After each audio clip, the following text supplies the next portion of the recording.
En Juan 14:27 Jesús dice: La paz os dejo, mi paz os doy. Yo no os la doy como el mundo la da. No se turbe vuestro corazón ni tenga miedo. Deseo que estas palabras acompañen a mis hermanos durante su difícil peregrinar en el dolor. Quiero dedicarles un breve espacio a la teología del dolor y del sufrimiento. La paz que viene de Jesús no es una paz que nos quita los dolores o nos evita el sufrimiento. No es como la del mundo.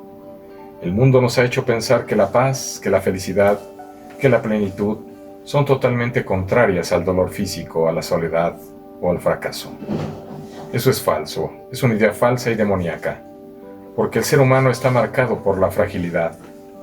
Eso es su ser criatura, que significa que no tiene todo en sí, que no posee la vida, que no posee el control de su historia, que no se posee a sí mismo nunca del todo.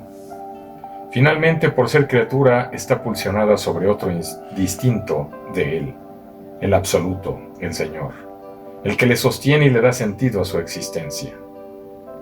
La enfermedad, y esto lo ha pensado el pueblo cristiano siempre, es una experiencia clínica y nos es dada, entre otras razones, para descubrir cuánto en Dios descansa dentro de mí, cuánto es solo en Dios que podemos encontrar consistencia, fuerza y solidez. Nos aferramos a esta vida raquítica que finalmente se nos va, a algunos a los 80, otros a los 20, otros a los 60.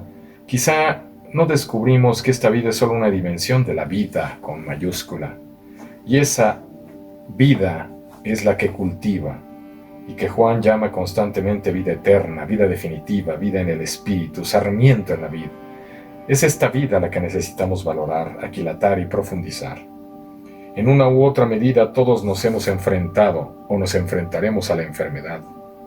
Para algunos de nosotros la enfermedad se ha convertido en la malvada muerte que nos arrebató a un ser querido.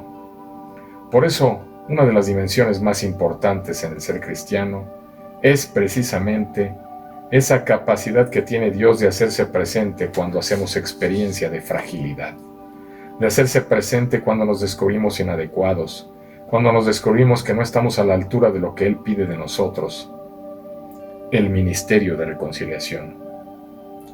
Y es que el ministerio de reconciliación se hace presente cuando nuestra vida pudiera quedarse en las dimensiones de lo meramente biológico, de lo meramente humano y social, y por tanto en las dimensiones de lo precario. Él se puede convertir en vida del Espíritu, y esto sería el bautismo. Pero nuestra vida, que constantemente necesita de ser fortalecida, impulsada, sostenida, alimentada, la cena del Señor.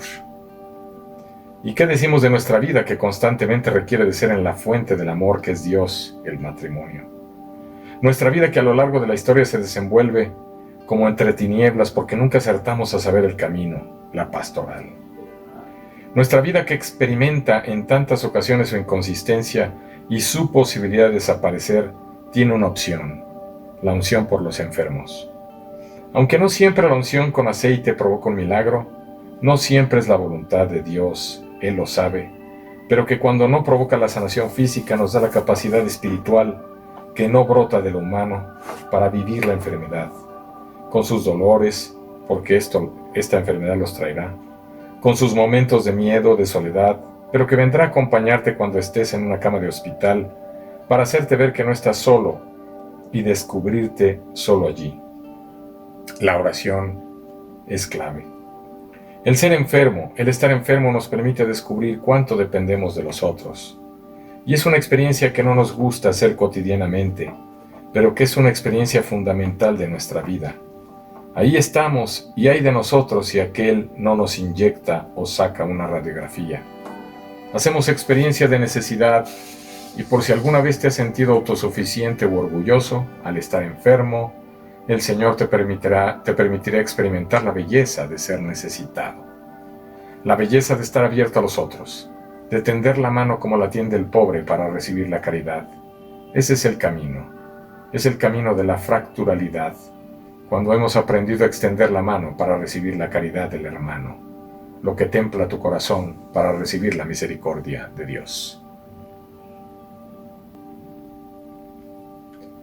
Que la enfermedad nos permita descubrir que nuestras vidas están en las manos de Dios. Los médicos, las enfermeras, los fármacos, todos estos serán instrumentos. No se sientan solos cuando estén enfermos, o que la vida se les va. Su vida no se va, pues está sostenida por aquel que les creó, para que fueras eterno, y que en los momentos de dolor puedan someterse a Cristo. El sufrimiento humano puede tener un sentido cristiano.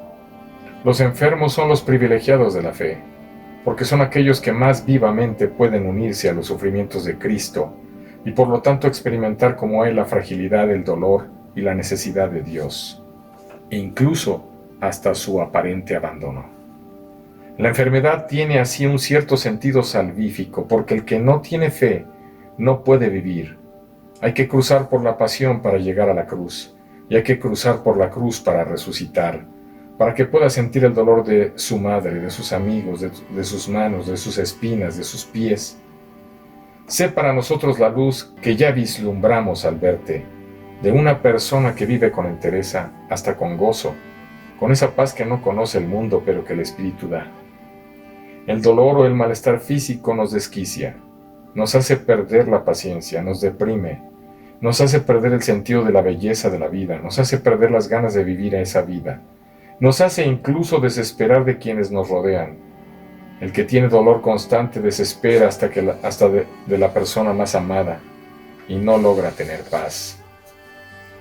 Sin embargo, una vez que permitimos que en nuestra vida entre la relación con aquel que está clavado en la cruz y que sufre, no solo los aterradores dolores de la crucifixión, como tormento físico, sino el desolador suplicio del abandono de su Padre, cuando permitimos que el crucificado se acueste con nosotros en nuestra cama de hospital, o que nos acompañe al médico o al difícil tratamiento, y unimos nuestros dolores a los suyos y damos a nuestro dolor un sentido por obediencia al Padre, aunque no entendamos por qué, en ese momento nuestro dolor se convierte en bendición y alabanza. En ese momento podemos decir al Señor: bendito seas porque me duele. Bendito seas porque no hay cura para este cáncer. Bendito seas porque allí donde ya no hay nada de lo humano que me pueda sostener completamente descalzado estás tú. Tú eres todo y eres el Señor, el gobernador del universo, el que da sentido hasta la última lágrima. Ninguna lágrima se pierde en el vacío, ninguna lágrima queda desperdiciada en un pañuelo. Solo es una apariencia el que el pañuelo recoja las lágrimas. Las lágrimas caen en las palmas amorosas de Dios, y cada dolor puede ser integrado si el que lo vive quiere hacerlo así, si se abre a la llamada de Dios. El Señor una vez le dijo a Moisés: Moisés, Moisés. Él hoy también te habla por tu nombre, cualquiera que éste sea. Solo dile: heme aquí, Señor. Así puedes vivir su dolor en la dinámica de la oblatividad del Hijo que se entrega para la redención del mundo. Que la paz de Dios sea contigo en este difícil tiempo.